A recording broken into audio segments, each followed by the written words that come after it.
Revelation chapter 9. The fifth angel sounded his trumpet, and I saw a star that had fallen from the sky to the earth. The star was given the key, the shaft of the abyss. When he opened the abyss, smoke rose from it, like the smoke from the gigantic furnace. The sun and the sky were darkened by the smoke from the abyss, and out of the smoke locusts came down on the earth, and were given power like that of scorpions of the earth.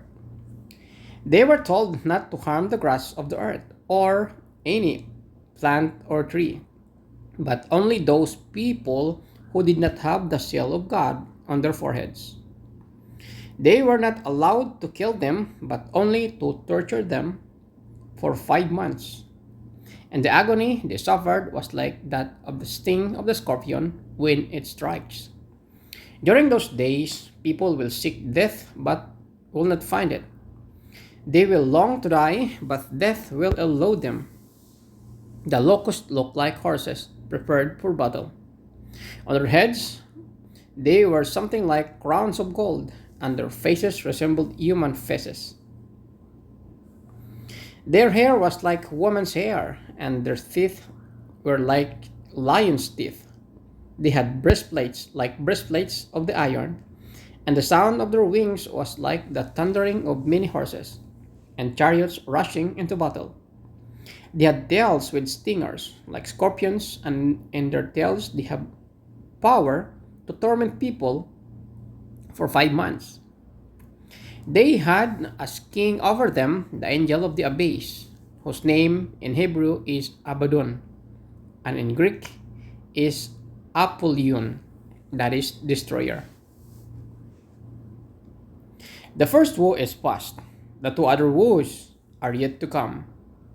The sixth angel sounded his trumpet, and I heard a voice coming from the four horns of the golden altar that is before God. It said to the sixth angel who had the trumpet, "Release the four angels who are bound at the great river Euphrates."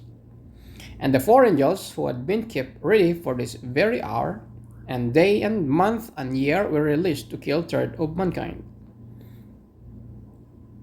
The number of the mounted troops was twice 10,000 times 10,000. I heard their number.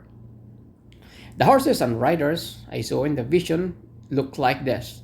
Their breastplates were fiery red, dark blue, and yellow as sulfur.